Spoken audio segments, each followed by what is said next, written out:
कक्षा 8वीं का हिंदी का 7वां पाठ सम्मेलन अंगों का ये हम पढ़ने वाले हैं। और इस पाठ के जो लेखक हैं उनका नाम श्री प्रसाद जी हैं। सबसे पहले हम पाठ का परिचय पढ़ लेते हैं। बाल साहित्यकार के रूप में प्रसिद्ध श्री प्रसाद जी ने अपने जीवन बाल साहित्य के लिए समर्पित कर दिया है। उनका कहना है कि जो श्री प्रसाद जी है, जो ये बाल साहित्यकार है, उन्होंने अपना संपूर्ण जीवन बाल साहित्य के लिए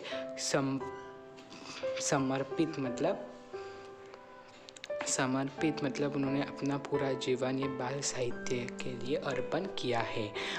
आपने शिशु गीत, बाल गीत प्रचुर मात्रा में लिखे हैं। उन्होंने श्री प्रसाद जी ने शिशु गीत और बाल गीत प्रचुर मतलब बहुत मात्रा में लिखे हुए हैं। प्रमुख कृतियाँ मेरे प्रिय शिशु गीत, मेरे साथी घोड़ा, खिड़की से सूरज, आरी कोयल, अक्कर बक्कर का नगर, सीखो अक्षर, गाओ गीत, पाओ सी, गीत गीत में पहेलियाँ, कविता संग्रह आदि ये सब श्री प्रसाद जी ने बाल साहित्य लिखे हुए हैं। गद्य संबंधी मतलब पाठ, इस पाठ के रिलेटेड जो इधर दिया हुआ है हम ये पढ़ लेते हैं।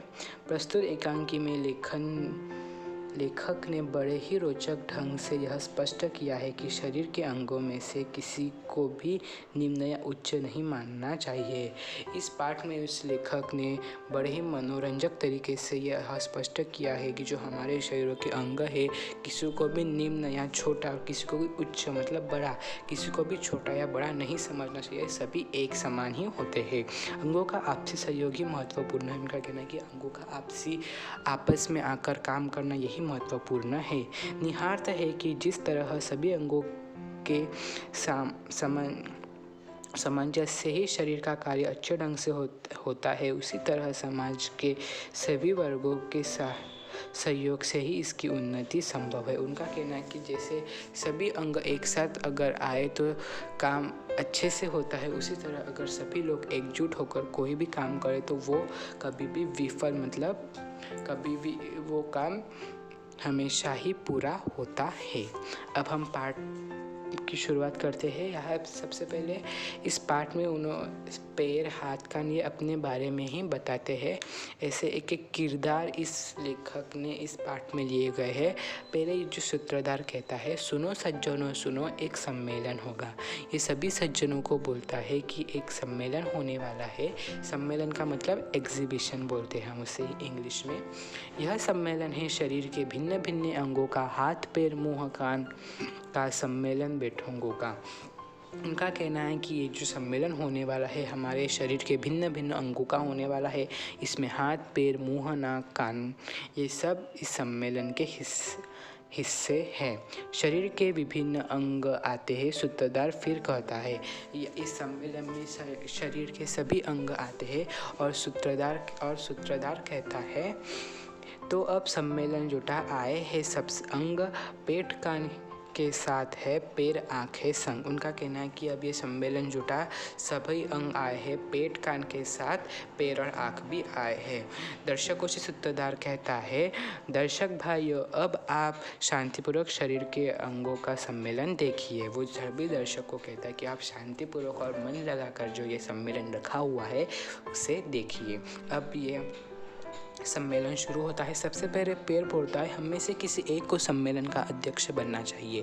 पैर बोलता है कि हमारा जो अध्यक्ष मतलब वो जो प्रमुख रहता है सम्मेलन का उसे अध्यक्ष कहते हैं। तो वो पैर बोलता है कि हम अंग में से कोई एक को अध्यक्ष बनना ही चाहिए। तब हाथ बोलता है, अध्यक्ष कोई नहीं होगा, कौन है बड़ा जो अध्यक्ष बने। हाथ बोलता है कि अध्यक्ष कोई नहीं होगा, लेकिन वो ऐसा भी बोलता है कि हम में से कौन बड़ा है कि जो अध्यक्ष बन सकता है। कान बोलता है बिना अध्यक्ष के ही सम्मेलन शुरू करते। कान बोलते हमें कुछ अध्यक्ष की ज़रूरत नहीं है, हम उस अध्यक्ष के बिना ही हमारा सम्मेलन शुरू करते हैं। पेट बोलता है पर यह सम्मेलन हो क्यों रहा है। पेट बोलता है कि यह सम्मेलन किस वजह से और क्यों हो रहा है। तब नाक सभी नाक बोलता है और सब जो लोग आते हैं वो हंसते हैं। नाक बोलता है, अरे सबको पता है सम्मेलन में हम सब अपने कामों का बखान करेंगे। उनका कहना है कि सब लोगों को पता है कि हम जो अंग है, जो अपने बारे में हम जो काम करते हैं उस काम की स्तुति करेंगे और हमारा जो काम है उसका हम महत्व बताएंगे। जिसका काम सबसे ज़्यादा महत्वपूर्ण होगा वही बड़ा माना जाएगा। कान कहता है कि जिसका काम सबसे महत्वपूर्ण और अच्छा होगा उसी को हम में से बड़ा माना जाएगा। अब पैर बोलता है, सबसे पहले हाथ महाशय अपना काम बताए। पैर हाथ को बोलता है कि सबसे आप ही शुरू कीजिए और आप ही अपना काम बताएं। हाथ खड़े होकर बोलता है, भाइयों बात यह है कि मनुष्य के शरीर का मैं सबसे श्रेष्ठ अंग हूँ। वो उठकर कहता है कि मैं हमारे मनुष्य के शरीर का मैं सबसे श्रेष्ठ अंग हूँ। अपनी बात कहना अपने मुँह मियाँ मिट्ठू बनाना है। यहाँ अपने मुँह मियाँ मिट्ठू बनना ये कहावत है। इसका अर्थ होता है कि अपने मुँह से खुद की ही तारीफ करना। अब वो अपने मुँह से खुद की तारीफ करता है। यह सुंदर सी सारी दुनिया किसने को बनाई, बाग बगीचे खेत द्वार पर जो दे रहा है दिखाई।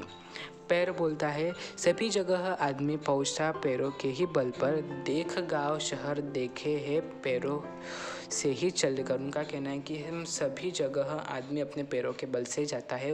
गांव शहर वो जो भी आदमी ने देखा हुआ है वो पैरों के मदद से और पैरों के सहाय से ही देखा है। बिना पैर के चल पाएगा कैसे, कोई बोला मुझसे कौन बड़ा है बताओ, मुंह खोलो। उनका कहना है कि अगर पैर है तो हम चल सकते हैं, अगर पैर ही नहीं होगे तो हम कहाँ जा सकते हैं। आप ही बताओ कि मुझसे बड़ा और कोई है। अब आँख बोलता है, दुनिया की सुंदरता सारी, सुंदर सूरज किरण प्यारी, जगमग तारे चांद मामा चंदा मामा बड़े दुलारे, मैं ही तो सब दिखलाती हूँ, जीवन में खुशहाली लाती हूँ। आग बोलती है कि जो सुंदर दुनिया है, सुंदर सूरज की किरणें हैं, जगमग तारे हैं, चंदा मामा है, ये मुझसे ही तो दिखते। अगर मैं ही नहीं होती तो ये अपनी जो पृथ्वी की सुंदरता है हम ये कैसे देख सकते हैं। मैं ही तो हूँ जो हमारे जीवन को खुशहाल करती हूँ। अब कान बोलता है, क्या मेरी बात कोई नहीं सुनेगा। हाथ बोलता, क्यों नहीं, तुम भी अपने गुण बखान लो। आखिर आग जब अपने को ही बड़ा कहती है तो तुम क्यों पीछे रहते हो। अब हाथ बोलता है कि क्यों नहीं ना कान, तुम भी तो बोलो। अगर सब जन कर रहे, आग भी अपने आप को बड़ा बता रही है तो तुम क्यों नहीं पीछे रह रहे हो, तुम भी बोलो। तब कान बोलता है, सुनो कान की बात कान से करो ना आना कानी, बिना कान के राग रगीने किससे है पहचानी। उनका कहना है कि कान है तो हम सब सुन सकते, अगर कान ही नहीं होती तो ना हम कुछ सुन सकते, ना कोई जो बोला हम ये सुन सकते। कान के बिना हमारा जीवन ही व्यर्थ है। अब आगे कान ही बोलता है, बिना मदद के मेरी संगीत सुनोगे कैसे। कान कहता है कि अगर आप मेरी मदद नहीं लोगे तो ये जो सुंदर सुंदर संगीत बनाया हुआ है वो आप कैसे सुनोगे। तब पैर बोलता है, अच्छा नाक जी अब आप अपना काम बताए। पैर नाक को बोलता है कि तुम अपना काम बता। नाक बोलता है, मेरे बिना कोई कुछ सूंघ ही नहीं सकता, मैं ही खुशबू और बदबू का भेद करती हूँ। उनका कहना है कि नाक का कहना है कि अगर अगर मैं नहीं हूँ तो कोई कुछ सूंघ ही नहीं सकता। मैं नाक से सूंघकर खुशबू और बदबू में भेद करती हूँ, उनको अलग अलग करती हूँ। इतना ही कहती हूँ कि नाक ना कटने पाए, रखना ध्यान, सिर्फ वही देना है मुझको ज्ञान। नाक कहता है कि नाक ना कटने पाए, मतलब हम कहते हैं ना कि अगर इसने ये नहीं किया तो मेरी नाक कट जाएगी, तो वो नाक ऐसे बता रहा है कि यह ध्यान रखो कि आप अपनी नाक मत कटने दो और उसका ध्यान रखो। इतना ही नाक ज्ञान देना चाहते हैं अपने बारे में। अब जीभ बोलती है, खूब सबने अपनी बढ़ाई की, बुराई तो किसी। अब जीभ बोलती है, खूब सबने अपनी बढ़ाई की, बुराई तो किसी में कुछ है कि नहीं। वाह, मगर बताओ बिना जीभ के क्या कोई कुछ बोला। अब जीभ बोलता है कि सब अपनी बढ़ाई कर रहे, अपने अच्छे गुण बताए, किसी के कुछ बुरे गुण नहीं है। अब जीभ बोलती है कि अगर मैं ही नहीं होती तो आप कुछ बोल पा सकते थे। जीभ मिली थी इसलिए सबने अपना मुंह खोला। जीभ कहती है अगर जीभ है इसलिए आप अपना मुंह खोल पाते हैं, नहीं तो नहीं। मगर बोलने के पहले अपनी बातों को तौलो। जो जबान जीभ शरीर के सब अंगों में बड़ी है। जीभ का कहना है कि अगर आप जो भी बोलते हो वो बोलने से पहले थोड़ा सोचा कीजिए। जीभ का यही कहना है कि अगर आपके मुंह से एक बार जो निकल गया सो वो निकल गया, इसलिए अगर आप कुछ भी बोलते हो तो वो बोलने से पहले 100 बार सोचे फिर बोले। और इसलिए जीभ कहती है कि अब मैं ही शरीर से सबसे बड़ी हूँ। अब पेट पर हाथ फेरते हुए, वाह भाई वाह, सबने अपनी अच्छी बढ़ाई की। अरे भैया यह तो देख लेते कि पेट में ही खाना पहुंचता है। अब पेट बोलता है कि वाह भाई, सबने अपनी अच्छी बात बताई, लेकिन मुझ पर तो ध्यान दो। मैं पेट हूँ और मुझ में ही तो खाना पहुँचता है। उसे पचाने से शरीर को जो बल मिलता है और उसी बल पर हाथ पैर नाक कान जीभ सब उछलते हैं। उनका कहना है कि जो मेरे पेट में खाना जाते हैं उसे पचाकर हम सब शरीर में तंदुरुस्ती आती है, उसी से ही तो हमें शक्ति मिलती है और उस शक्ति पर ही तो हाथ पैर कान नाक जीभ ये सब उछलते हैं। एक दिन में खाना न पचाऊं तो सब बोल जाए, समझ गए तो मेरा काम मुझे न कहना बुद्धूराम। अब पेट बोलता है कि अगर एक दिन मैंने खाना नहीं पचाया तो आप सब भी कुछ काम के नहीं हैं, इसीलिए मुझे आप बुद्धूराम न समझें। अब चेहरा बोलता है अब तो मैं ही बचा हूँ जी, सबने अपने अपने काम बता दिए हैं। अब चेहरा बोलता है कि अब मैं अकेला ही बचा हूँ, सबने अपने अपने बारे में और अपने अपने काम बताए, लेकिन शरीर में जिसकी सुंदरता बखान जाती है वह चेहरा ही होता है। चेहरा कहता है कि जो हमारे शरीर की जो सुंदरता है और उसके बारे में जो हम स्तुति करते हैं वो चेहरा ही होता है। इस चेहरे को देख कभी तो कोई कहता फूल खिला, इस चेहरे को देखकर ही तो लोग कहते हैं कि अब फूल खिला। सुनो ध्यान से मेरे भाई, चेहरा ही है चीज़ बड़ी। अब चेहरा सभी को बोलता है कि चेहरा जो है यही सबसे बड़ी चीज़ है।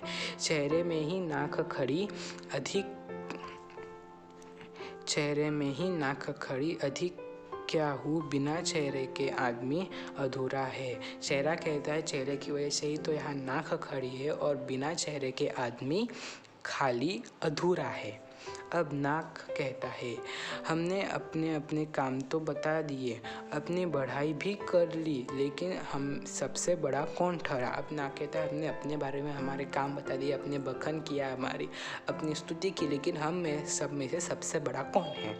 अब सभी मतलब एक साथ सभी कहते हैं मैं बड़ा हूँ। सभी अंधों में काना राजा बनने की कोशिश कर रहे थे। उनका कहना है कि सभी एक साथ बोलते हैं मैं बड़ा हूँ, सभी अपने आप को बड़ा समझ रहे हैं। अब पेट बोलता है भाइयों आप शांत रहिए, सब में ही बड़ा लगता हूँ।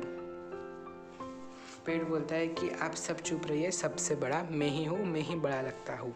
अब पैर बोलता है बात काटकर चुप रहिए, आप बड़े नहीं हैं। सूत्रधार आता है। अब पेट को बोलता है कि आप चुप रहिए, आप बड़े नहीं। अब सूत्रधार आता है और सूत्रधार बोलता है दर्शकों से बोलता है और यही था हमारा सम्मेलन अंकों का। सबसे धन्यवाद और नमस्कार। अंकों में बड़ा छोटा कोई नहीं है, अंकों का बड़प्पन आपसी सहयोग में है। अब सूत्रधार आकर कहता है कि आप सबका मैं धन्यवाद करता हूँ कि आप अपने सम्मेलन में रुके और अपने सम्मेलन देखा, और अंगों में कोई भी बड़ा या छोटा नहीं होता, सब एक समान होते हैं। इस पाठ में यह बताया गया है कि कोई भी बड़ा नहीं होता, सब में कुछ ना कुछ खूबी होती है, कोई छोटा या कोई बड़ा नहीं होता। अगर एक साथ मिलकर काम किया जाए वो काम हमेशा पूरा होता है। आपसी सहयोग से किया हुआ काम कभी खाली नहीं जाता। हमारे देश में भी वैसा, अगर सब धर्म के या सभी लोग एकजुट होकर कोई भी काम करे तो वो काम विफल नहीं जाता, वो काम हमेशा पूरा होता है। एकजुट होकर अगर हम काम करें वो अवश्य हमें सफलता ही देता है। इसीलिए इस पाठ के आधार से लेखक हम इतना ही बताते हैं कि अंगों में से या कोई बड़ा या छोटा नहीं है, सब एक समान ही होते हैं। उसी प्रकार हम इंसानों में भी कोई छोटा या कोई बड़ा नहीं है। सब हाथ जैसे सब अंगों में एक एक खूबी रहती है, जैसे आँख की खूबी सुंदरता को देखना, कान की खुशबू सूंघना, नाक की खुशबू सूंघना, कान की आवाज़ सुनना, पेट की खाना पचाना, चेहरे की जो सुंदरता दिखाना, पैर की चलन, जैसे विभिन्न भिन्न अंगों की जो खूबी होती, इसी प्रकार हर मनुष्य में एक नई खूबी रहती है। इसीलिए कोई आदमी छोटा है या बड़ा है, सब एक समान ही होते हैं। इसी तरह से ये पाठ खत्म।